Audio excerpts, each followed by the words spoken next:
And we have Zach. Okay, we're going to begin.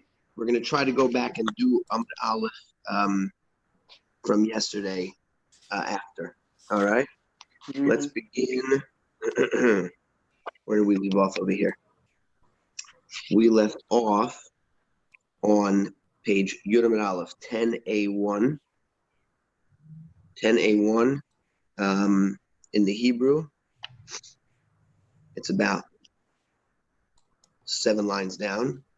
Rabbi Baravuna. In the English, it's 10A1, the last line on the left side. Okay? Let's just begin.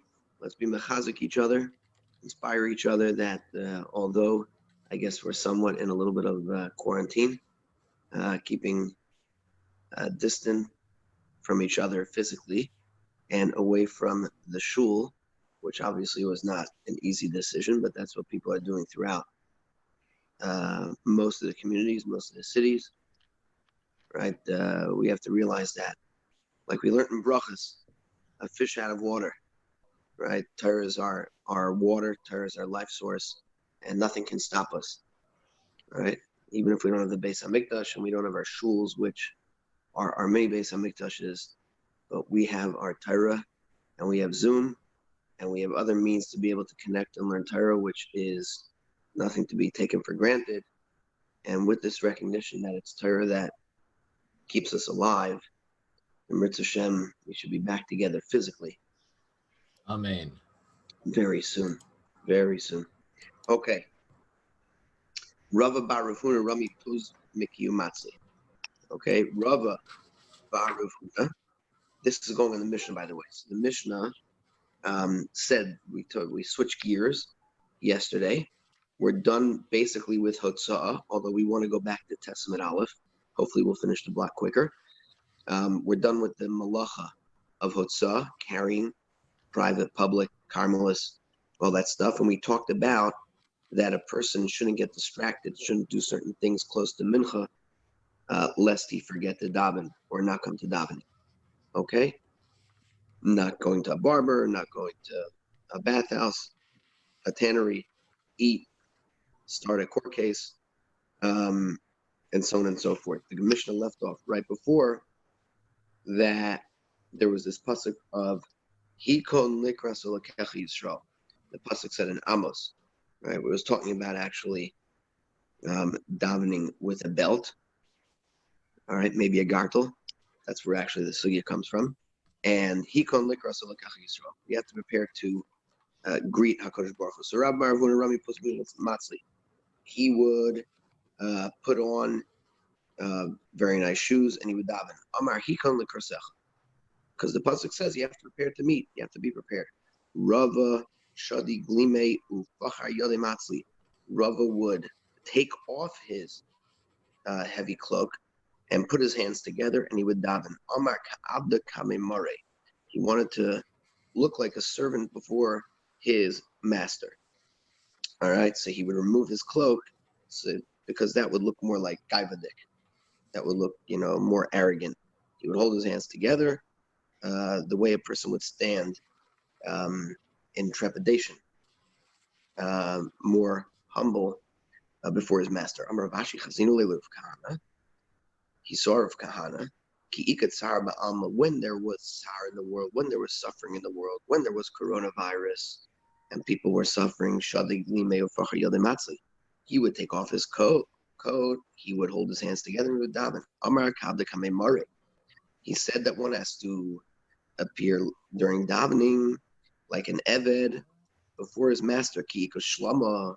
But then when there was peace in the world and there was no tsar, Lavish Muskasi Masatu Matzli, he would get dressed, he would cover over, Umatzli, and he would then daven. Amar Hikon Likras Olakei Yisrael.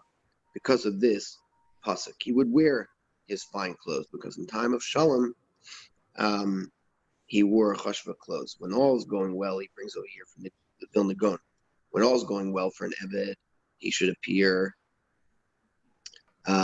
all dressed up nicely, because that's coveted, that's honorable, that's respectful. But when he wants his Adam, when he wants his master to take away his sar, take away his suffering, then he should look like He's suffering to show that he needs some help. All right, Ron, you're looking good. I don't know where you went, but okay. Oh, there you are. Okay. Rava Chazul Ravuna to Kamar Petsusei. Rava saw that Ravuna was davening long. Amar Menich Chayil, that's my Chaysha. What's going on over here? Are you letting go of Chay Olam, of permanent, eternal life, meaning the study of Torah, and instead you're involved with Chayesha, something that's temporary, meaning davening? Person who learns Torah brings a person to Olam Haba, and the purpose of tefillah is to ask for what he needs in this world and not in the next world. So what's going on?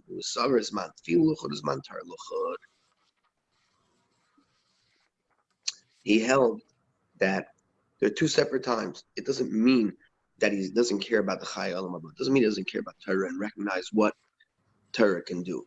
But rather, they're two separate times. Okay?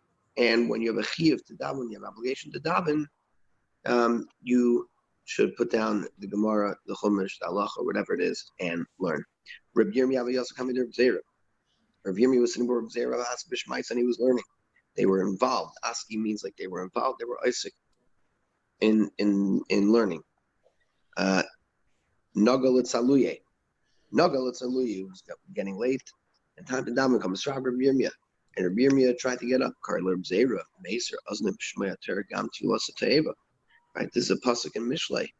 Right, he was understanding the pasuk that someone who turns his ear from listening to Torah, then his tefillah will also become to'eva. To'eva means like an abomination. Okay, and as the Mefarshim speak out, the Gemara, in fact, I think will even say this later, that this is only referring to someone that's terasim nasai, someone who their Torah is their job, is their livelihood. Then it could be you don't interrupt your Torah even for davening, but everybody else, of course, we have to interrupt our learning in order not to miss this Zman Tefillah. Okay, so now we go back. Correct. In Brachas, Daf Lamed Gimel, or whatever that was, whatever daf that was, in the sixth parak. The Gemara goes back to our Mishnah. We said that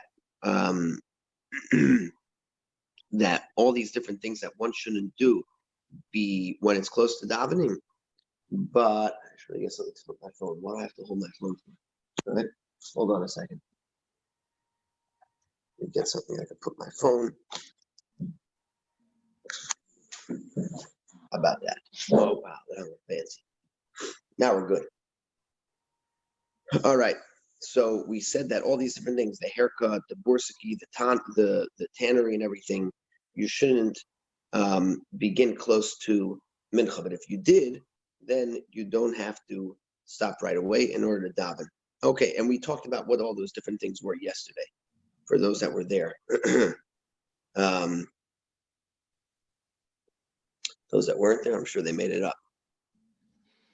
So now the Gemara is going to talk about what does it mean beginning. You shouldn't begin, but if you begin, what's the definition of beginning? What does it mean that you begin a din, a trial in court? One says it begins when the dayanim, the judges, wrap themselves in their black robes. And the other one says it's when they actually begin to present their sides, the two sides. And actually they're not disagreeing. When it says that the beginning of the din is when they present their arguments, that's when the judges are already involved in the case. They didn't begin, or they already started that. But when we say that the din begins when the judges wrap themselves in their robes, that's talking about where the judges are not yet involved in the adjudication. Okay? If it's the first court session, then it's the judges' robes. If they already started, then it's when they present their sides. Rav Ami, Rav Asi, Rav Yosef, Garsi Ben Amudi. Rav Ami and Rav Asi would sit and learn Torah between the pillars of the yeshiva. Okay? All right. He brings down on the bottom that maybe they studied between the pillars because they would have some privacy, so they would be able to learn. But you'll see, because it was before, it was outside the yeshiva, so they would learn right outside the base medrash, and it would be somewhat private. And what was the purpose?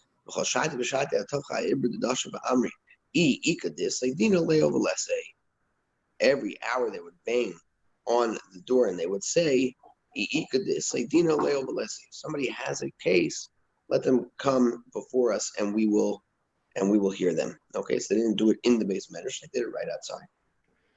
Okay, so what do we bring from over here?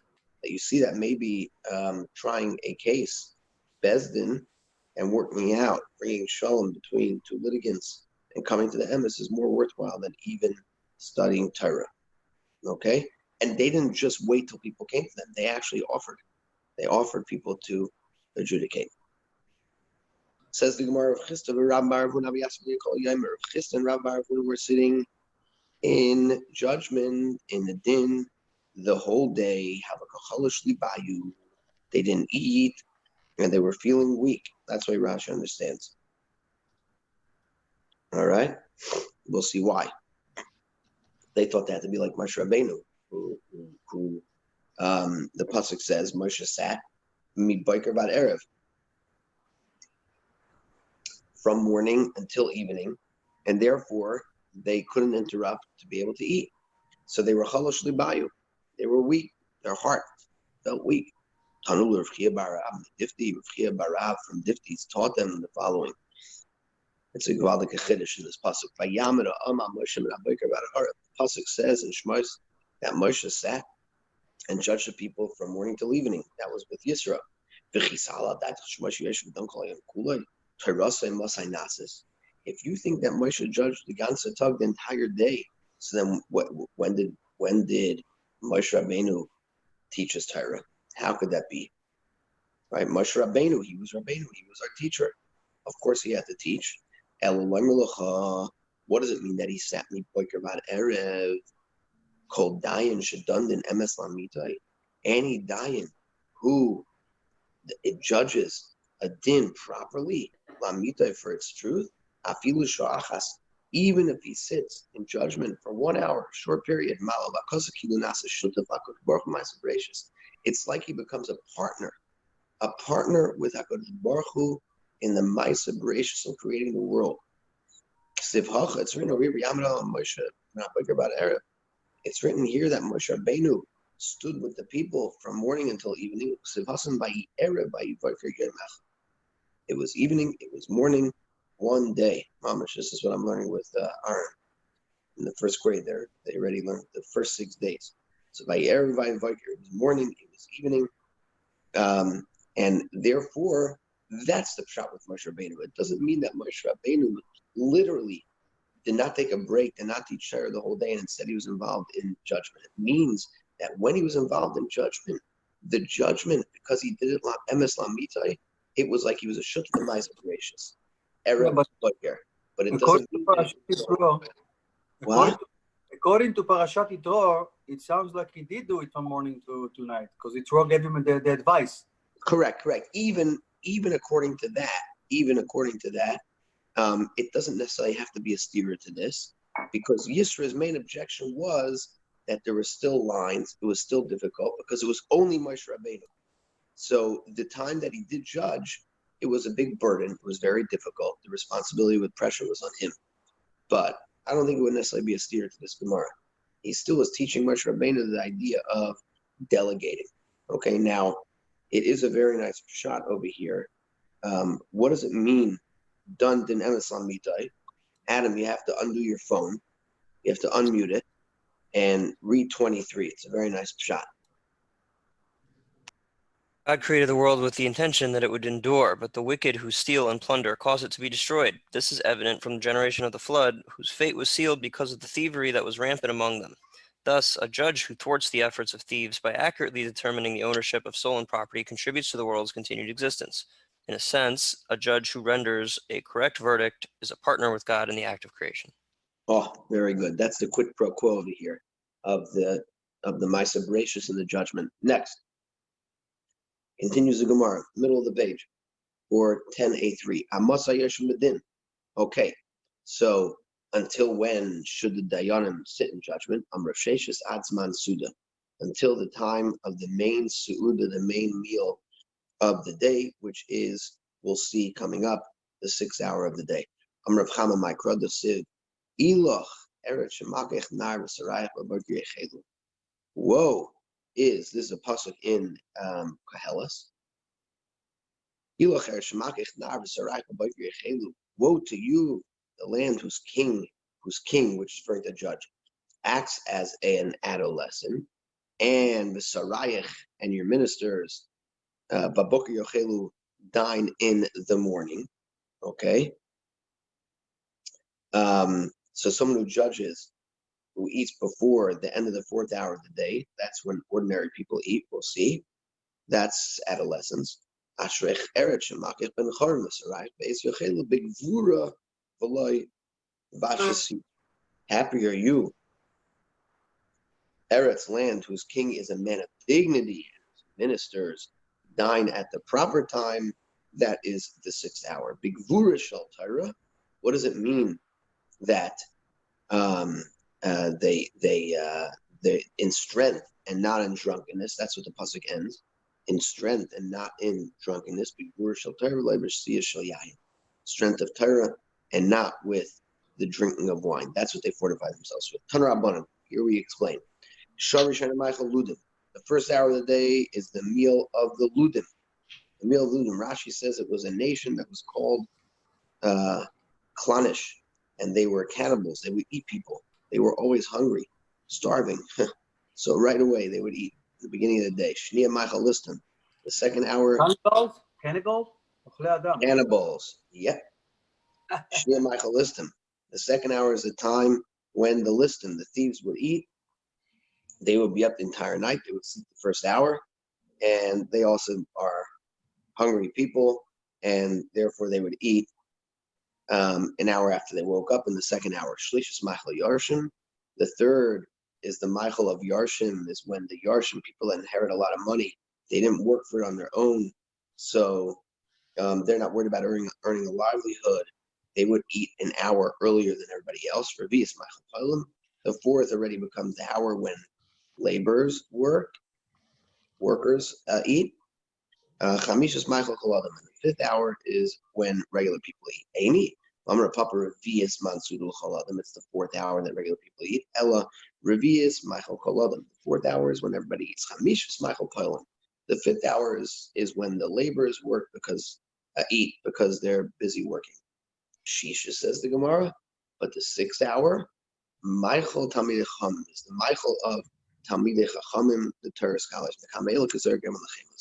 From then on, it's like throwing a stone into a bag, meaning like a bag of wine, where nothing's going away from the wine. It's not adding anything. That's only where a person didn't eat anything in the morning. If, let's say, he already ate something in the morning, we know Pashachas, it's better to eat something right when he gets up. All right, the Gemaras talk about that. So if he then less lamba, then it's no problem to eat later. All right, even if one does eat a small breakfast in the morning, he brings over here from the Mishnah Berurah, it's still preferable to eat a full meal not later than the 6th hour. That's still the case. Now we're going back to the Beis HaMerchatz, because we said that a person shouldn't go to the Beis HaMerchatz close to Mincha. Okay? Amr Avada Bar Ava. Mispal Adam Tzvel Beis HaMerchatz. A person can daven his tefillah inside a bathhouse. Meisfei. They asked, Hanichlas Beis HaMerchatz. Somebody enters Beis HaMerchatz, Makom Shemei Adam Manushin. The place where people are standing all clothed, meaning it seems to be that in their Beis HaMerchatz they had 3 rooms, and it's still like this in a lot of mikvahs. If you go, they still have it. There's the outer room. The outer room, everybody's dressed. That's maybe where you come in right away. Maybe you pay. They're selling kugel. They're selling chickpeas. They're selling tea lights for Shabbos. Like the good mikvahs in Eretz Yisrael and all that stuff. People hang their coats. Nobody's unclothed over there. Then you go into another room. Okay, in the other room, some people are dressed. Some people aren't.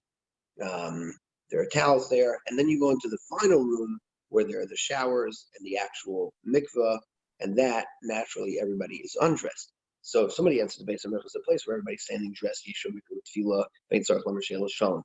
Right? You could say Shema, you could daven, and of course you could greet a person with the name of Hashem, she'el shalom. Umini at tefillin, you could put on tefillin, vein tzarich lamer she'el shalom. And if you came in wearing tefillin, you don't have to take them off. But an area where people are either standing dressed or undressed, that middle room, you could greet a person over there, but you should not say Shema or Shemona Esrei. But if you came wearing the tefillin, you have to take them off. But don't put them on in the first place. All right, because it has a din of a bathhouse, but it's somewhat limited. All right, so therefore, if you're not wearing, don't put them on. But if you're wearing, you have to take them off. But the place where people are standing unclothed, meaning in the actual mikveh area,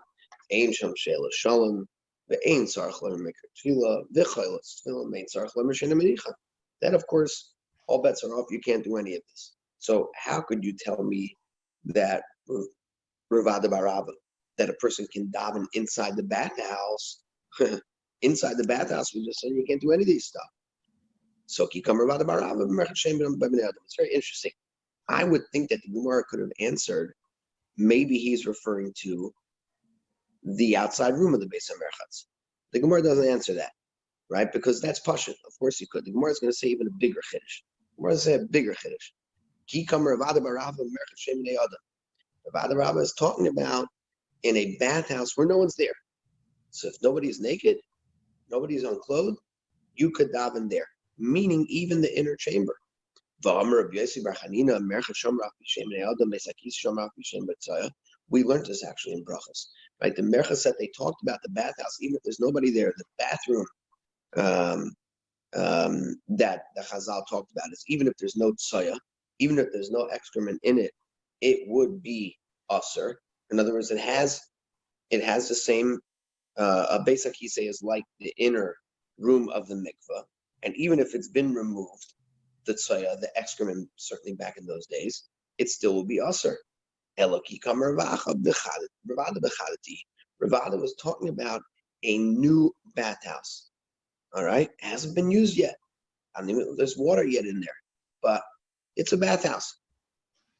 But Ravina was asked his minul beis hakisei mao. Again, we learned this also in Brachos. If somebody just designated, they prepared it for a bathroom, a beis hakisei, what's halacha? Yesh zimun or ein zimun? Is that effective? Does that zimun, does that preparing, does that designating, is a better word, right? Make it that now it has the din of a bathhouse or a beis hakisei, a bathroom, or no, it's got to be used. And it wasn't answered by Ravina. So lavu adin lamerchatz, wouldn't that question apply to a merchatz as well? So how can you say that Ravada Baraba says that you're allowed to daven in a new bathhouse? What's the pshat? If Ravada Baraba meant that you're allowed to daven in this room designated as a bathhouse, right? Ravina, who lived after Ravada Baraba, would have resolved from Ravada. In other words, if Ravada said this halacha, Ravina, who came later and was asked, what is the halacha about this, would have had a raya, would have had a proof from this. So says the Gemara, no. The fact that he asked is no raya at all, because Dilma, Shani Beis HaKisei, I'm a base, you're a base. Shani Beis HaKisei, the Moyes. It's different. A Beis HaKisei, its name itself, it's a bathroom. A bathroom or a toilet has a negative connotation. Okay, it has a repulsive connotation, and therefore that was Ravina's shaila by a bathroom, but that doesn't apply to a bathhouse. A bathhouse, especially if it wasn't used, if it's new, there is no problem at all. Okay, Einsham Sheila Shalom. We said that in the inner room of the bathhouse. Make sure Zach is there still. Okay, in the inner room. Okay, good boy. In the inner room of the merchatz, the Beis HaMerchatz, one shouldn't greet his friend there. Messiah the Ramnunim Shmedula the Amar Asuladam Shisham Machaver Besamerchatz Mishum Shenemar by Yikra Loy Hashem Shalom. This is a raya or supports Rav Amnuna B'Shem Ulo said it's usher for a person to greet his fellow with the name Shalom. We also dealt with this, if you remember, in Brachas Mishum Shenemar by Yikra Loy Hashem Shalom. He called him Hashem Shalom. So Shalom is the name of HaKadosh Baruch Hu. This is in Malachim. When Gideon was chosen by HaKadosh Baruch Hu to save Klal Yisrael from the Midyanim, he called Hashem Shalom. It's interesting because I don't know where you see that it's usher to give Shalom in a Beis HaMerchas from that pasuk. Understand? That pasuk doesn't really prove it wasn't in a bathhouse. It wasn't. I think the pasuk is simply saying that he referred to HaKadosh Baruch Hu with the name Shalom. That's it. Yeah. And therefore, don't give Shalom to your friend in the Beis HaMerchas because Shalom is a name of HaKadosh Baruch Hu.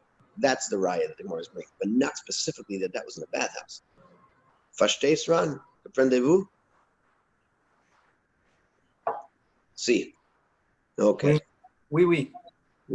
Okay. Elameata. Yalla. Elameata. Hemanusa nami yasul me presakise. Then it should be also to even say the word Hemanusa. Hemanusa is the shorish of emuna, right? People would say, it brings over here from the Meiri, people would say Hemanusa, which is like emuna, right? I believe. Ishli emuna. People would say emuna, right? So they would say, it should be usher to say the word Hemanusa, emuna, in a bathroom. They'll say, Hakel hanemun. HaKadosh Baruch Hu is the nemun. He is faithful. And it's referred to in the Torah that way. And of course, that was established in the Shemona Esrei. If you want to say that's true, you're allowed to say, Yeshli emunah, right? A Jew is a maimin, is a believer. You could say that in the bathroom, in the Beis HaKisei. There's no source for it ever being used in Tanakh as an actual name of Hashem, the same way Shalom is. What is that?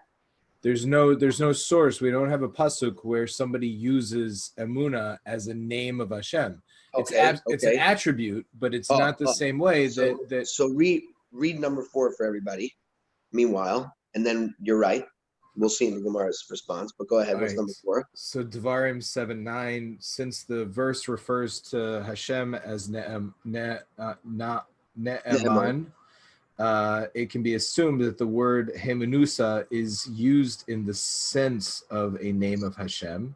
Therefore, it would be forbidden to say Hemanusa in a lavatory. Right. That's the Havamina, but you're right. Okay. And therefore, the Gemara answers exactly what you said, Zach. Zechariah Natan Rabbi, Zechariah Natan Hasam, Shem Gupe Loikri Hachi. The name itself is not signified by that. It's not called that. It's not called it. The Metagaminun Eloka Mehemna, right? The faithful God, as opposed to the God who is the faithful one. HaHashem Gufi Ikri Shalom. The name of HaKadosh Baruch Hu is signified by Shalom. They'll say by Yikra Loi Hashem Shalom. Okay? But Hemnus is not used as a name of HaKadosh Baruch Hu. And like you said, rather it's like a description of HaKadosh Baruch Hu's attribute, as opposed to Shalom. The Omar, now we're just going to keep sticking with Rabbi Bar Machasya, another teaching, in the name of Rechama Bar Guria Marav, is a very famous Gemara. Somebody who gives a gift to his friend should tell him about it. Shenemar Ladas Ki Ani Hashem Mikachem. Right? Somebody who, it says Ladas, to know that I am Hashem who makes you holy. If this pasuk sounds familiar, it's because we just had it in the parsha. Okay, this is important. If somebody gives a gift to somebody else, not telling him about it, the person may be embarrassed to accept it. So therefore, you should tell him about it before you give it to him.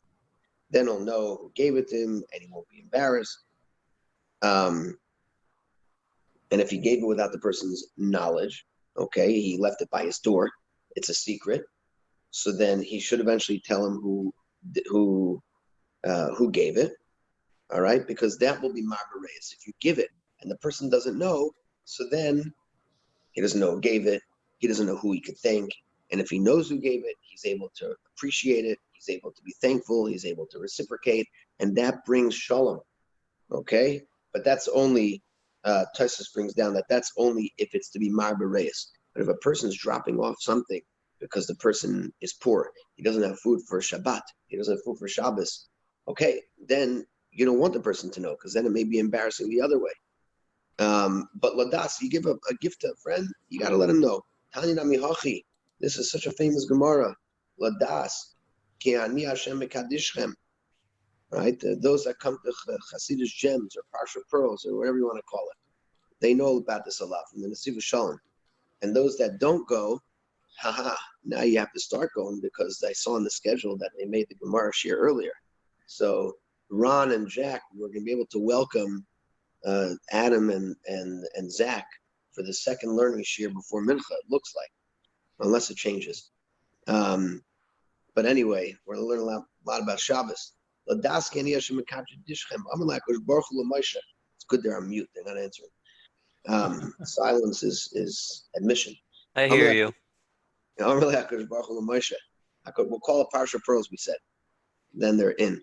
HaKadosh Baruch Hu said to Moshe, I have a wonderful gift in my treasure house. And its name is Shabbos. I want to give it to Klal Yisrael. Lech v'hidiyim.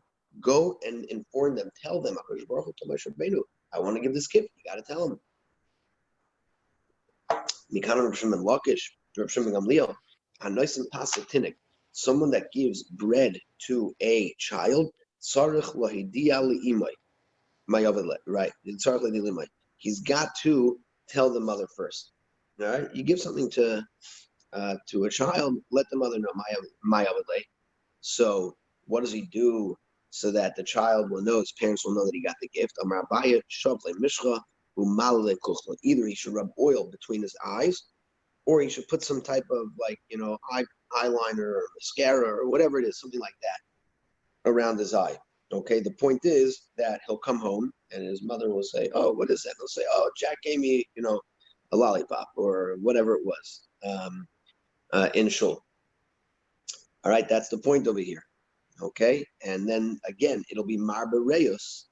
It'll bring friendship between the parents and the person who gave it. But in the chashin look shafim. And nowadays, right, especially the Sfardim, right, are very worried about sorcery. And the parents might think that who knows what happened to this kid? Who do you come in contact with? They put this oil or this paint, and there's shafim, there's witchcraft. How can you inform the parents? Amar Papa Shav, my son. He should just rub the child with some of that type of food that he's giving him. So if he gives him ice cream, first take the ice cream and stick it between his eyes a little bit, or whatever it is. You don't have to worry about the sorcery, but they'll figure that he got some of this food on him, and the parents will find out. Amy, is that true?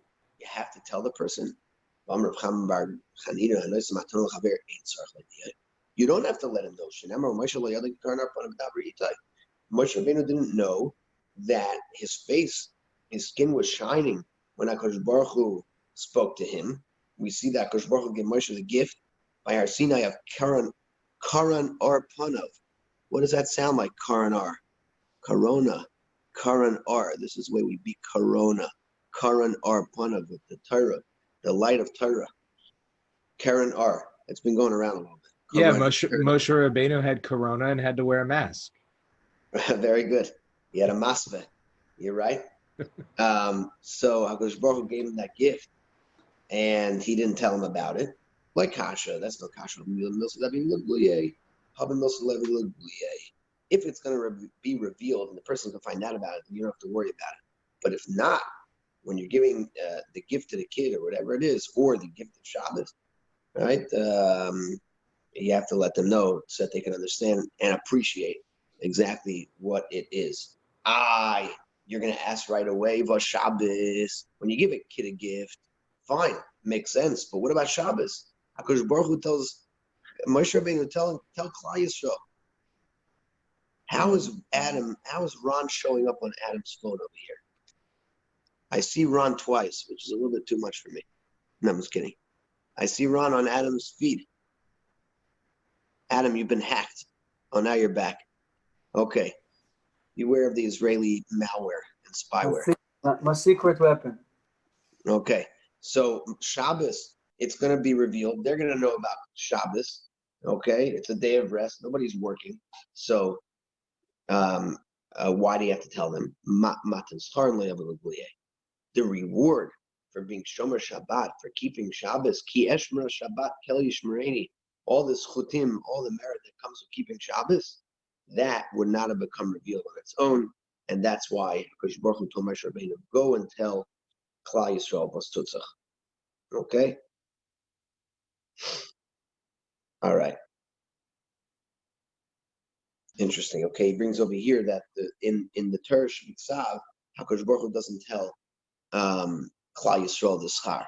In the Torah Shabbat Peh, those who delight in the Shabbos, Kol HaMa'anigas and Shabbos, Zeichel and Lenachel B'li Mitzarim, they get so much boundless reward. Rav Chisda, Rav Chisda, who was a kohen, had in his hand two gifts of a shor, of a shechted ox. Okay, he got this is what Rav Chisda, who was a kohen, was holding these two sets of gifts, the matnas kahuna, the zroya, the l'chaim, different gifts of parts of the animal. Amar, anyone that tells me a new Torah in the name of Rav that he didn't hear before, Yavino Leniele, I will give him, he's allowed to re-gift. He's allowed to give him a share, the matnas kahuna, even with the non-kohen. This is what Rav said. He was all excited. He shared with him this idea that if you give a gift, you got to let him know from Shabbos, the source of Shabbos, and Hakadosh Baruch Hu Hashem telling Moshe to tell Klal Yisrael. So Rav Chisda gave him the one of his gifts. Amar, you enjoy it, so dear to you. These teachings, Amar Le'in, he said, yeah. Amar Le, Hainu Rav. That's what Rav said. Milsa al Vishayu Yakira. A garment of fine melasa of Vishayu Yakira. A garment of fine wool is precious to the one who wears it. All right, what does that mean? Go ahead, Adam, number 21. A particular type of garment is more valuable to a person accustomed to wearing such garments than it is to anyone else. Likewise, Rav's teachings are especially valuable to you because you, being his student, are accustomed to them. Oh, so Rav Chisda got all excited. Amar Le, Amar Rav Hachi. Rav said that. Bas Raisa Adif Lumikamaisa. Your last teaching is even more dear than the other one. If you had another set of gifts, you would have given them as well. Okay. The Amar Rev Chama Bar Guya. We'll do one more teaching over here. Rav Chassim or Chama Bar Guya Rav. Again, continuing in these. A person should never show favoritism. Should never treat one's son differently than his other son or daughter or child. Because of 2 sloims worth of weight of fine wool,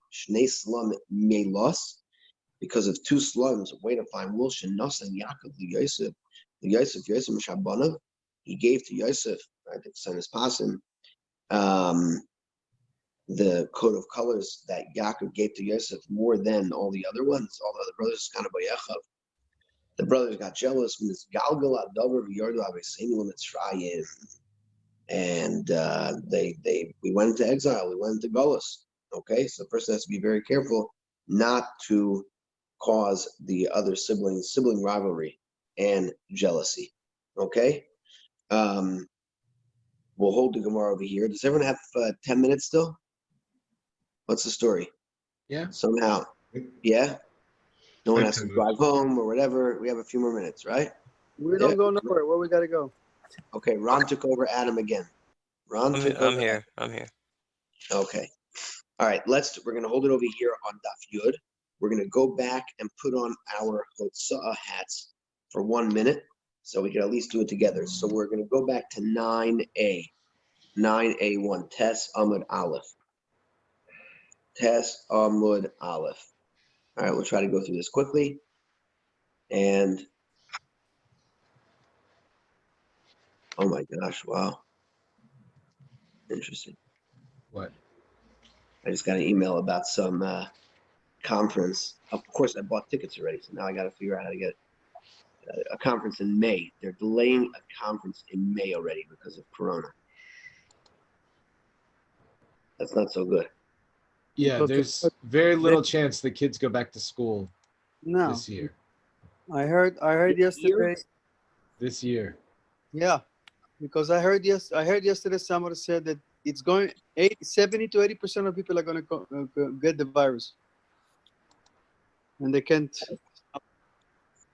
Man, oh man. So get ready, everybody. All right. Excellent. Hashem Yishmor. Everyone should say, by the way, every day, Kapitel Sadi Aleph, that's what one of the things that they said. Chapter 91, which is Yoshe B'Seiser Elyon, is the Tehillim that David HaMelech said, anti-negoim, against diseases, against pandemics. If you read it, you see that we're talking about, warding off all of the negative malachim and having protection. Chapter 91. All right. Often. Say it often. Okay. Achirim Omer. Let's go back over here. Achirim say, Iskufa mishamesha shtei reshuyos. A threshold that's in front of a door can act as two reshuyos. Bizman shapesach pasul kilafnim pesach no kilachutz. When it is open, it's like the inside. When it is closed, it's like the outside. Now, just to give you background over here, what's going on is that you had, if you remember, we learned that in those days, you would have like a bunch of houses that would be open to a courtyard. Okay, so for that courtyard, you would do a rubei chatzerot. Then that chatzar would open up to a larger chatzar, and which would be called really like a mavoi. They call it, I don't know what a good word for mavoi is. Maybe they'll translate here, like an alleyway or something, which then led to the Rosh Hashanah. So the mavoi was not an open-ended street. It was only open on one end, the part that went out to the Rosh Hashanah. So you had the houses, you had a little chutzner, then you had this mavoi area, this larger chutzner, where the shorter courtyard opened into that, and then you would walk to the open area. We're referring to right now a eskufa, a threshold, not by your front door, but by the area of the mavoi that entered into the public domain. There was a little bit of a gate, so it's enclosed by three sides, right? It's enclosed by three sides because you have perhaps houses even on each side, and then you have the area of the courtyards of the houses, and then it's open where it goes to Rosh Hashanah. So we said if the doorway is open, there was like some type of doorway going into the public domain, like a gate or something like that. So if it's open, so kilif nimdami, then it's like part of the private area. If it's closed, then it's part of the public area. So the Gemara explains, thinking, so when we said that when it's open, it's like the inside, you're allowed to even carry on this eskufa on the threshold. Can you carry on this threshold area, even though it doesn't have a lechi, a vertical lechi on the outside? The area within this entryway of the mavoi needs another lechi to permit carrying it. Why does it need a lechi? Because the whole point is to make it more like enclosed. So it's closed on the three areas, the two sides and the back side, which is where the courtyard is. And then this lechi like closes it, or it makes a hecker. It makes it distinguishes that it's a closed area. And if you want to say that the Acherim hold that this area you're allowed to carry, even without a lechi, because this is skufa does not have 4x4. Reb said the name of Rav, Teicha Pesach, the area within the entryway of the mavoi. No, you do need a lechi to be matir, to carry. So you wouldn't gain anything, as I explained, to be referring to in the skufa that's less than dalet. Because even that small area where it's situated needs a lechi on its outside if you want it to be matir, if you want it to permit carrying over there. So I'm reviewing what we're dealing with is a mavui threshold. Okay? It's not talking about the threshold of a house. We're talking about the threshold of the mavui.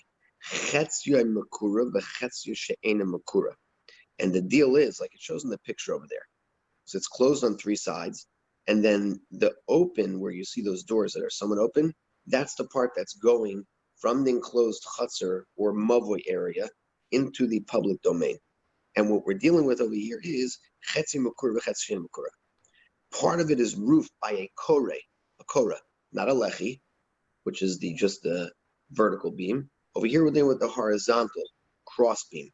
So part of it is roofed, part of it's not roofed, because that area, the threshold area, is a few feet, a couple feet, and you have a board going across, but it doesn't cover the whole thing. And this is what the Acherim meant to say. Pesach pasuach lefnim. When the door of this entrance to the mavoi is open, then the area underneath the kore is like the inside of the mavoi, and you're allowed to carry. Pesach no kolochutz. But if the door to the entryway is closed, and therefore you're cutting off this kore from the mavoi, then it's like the outside. And if it's like the outside, you're not allowed to carry. Ravashi Amar. So that's if we're assuming that this thing is talking about a mavoi. The eskufa, this whatever you call this eskufa, this threshold, is by the mavoi. Ravashi goes back to what we've been learning before. Lo'elam beskufa's bias haskiner. No, the Acherim could be talking about the threshold of a house. Ugugon shekera bishtei koros. And though the house is a skufa, the threshold is generally roofed completely, but in a case where one roof, the skufa with 2 cross beams, she'ein bezu arba ve'ein bezu arba, ve'ein bein zu lezu shlosha. In each cross beam, like you see in the picture over here, on the bottom right. So here he just uses it as the house, not as the mavoi. So you have 2 cross beams, and they're separated, one in the beginning of that opening and one in the end of the opening. There is no there's no depth of 4 tefachim to either one of the cross beams. They're very thin. Ve'ein bein zu lezu shlosha, and there's not 3 tefachim of open space in between them. Bedelas be'emsa, and the door to the house closes in between them. As you see in the picture, the dotted line basically closes in between these cross beams. So the cross beams themselves are very thin, and there's less than 3 tefachim in between them. So Pesach pasul kalifnim. If the entryway to the house is open, so then the 2 cross beams are considered connected, and the threshold becomes completely part of the house, and you're allowed to carry there. Pesach no, but if the door is open, then it's kolochutz. Okay, then it's like the outside. Okay, that's that Gemara over there. With the Acherim, the Skufa, we'll really learn more about it in the beginning of Eruvin. The Gemara ends off. If the threshold was 10 tefachim high and 4 tefachim wide, then it's its own reshus. Harez reshus la'atzma. That's right. Then it's a reshus unto himself. It's a separate private domain, meaning that midrabanan, it's us to carry between it and even the inside, even though both are private. It's like, because it's still a separate reshus. It's like going from one reshus hayachid to another reshus hayachid. Unless there's an erev chetzeres. Correct. Messiah Levitzbar Avdimi, Dam Revitzbar Avdimi, Omer Haya, Meir said, Komakum Shatam Mitzvah Shnei Rishuyas, Behain Rishus Achas. Anytime you find two different Rishuyas, two different domains that are one domain, so you have two distinct areas separated by a height of 10 tefachim that are in fact one domain, right? They're both one Rishus HaYachid. How would you find it? You have a post that's 10 tefachim high, 4 tefachim wide by 4 in a Rishus HaYachid. Asar l'katav alav. You're not allowed to go and rearrange a burden on it. You can't just say, oh, because I'm in Rishus HaYachid, let me go step onto this area, which is 10 tefachim high. Maybe there's steps or something like that. And it's 4 by 4, and I'll go rearrange my backpack and then continue. So even though it's involving the transfer of an object from one Rishus HaYachid to another, and what should be the problem? You're in your Rishus HaYachid, and now you come into another Rishus HaYachid. So stop, take it off, rearrange it, put it back on. No. The reason for that is because they're Rishus HaRabim. The reason that they answered it is to protect against doing the same where you would have this elevation in the Rishus HaRabim. Okay? If a person standing in Rishus HaRabim were to place his backpack on an elevation 10 tefachim high by Daled, he would have obviously be violating a daraisa of Rishus to Rishus, from Rishus to Rishus HaRabim. Okay? All right. So we will hold it over here. We made up that. We will continue the Ezrat Hashem tomorrow morning. The question is, if I have a bris, do we have to say Tachman? That's an interesting question. You know, yes. I don't say Tachman tomorrow. You guys have to. I'm sorry. Anyway. All right. So we will continue. Everyone have a wonderful day, a safe day, a patient day. We have to say Tachman now, according to circumstances. Yeah. Drop the smachot. Everyone have a wonderful day. Good day, Rabbi. Thank you. Good day. All right. Zagerbench. Bye. Okay.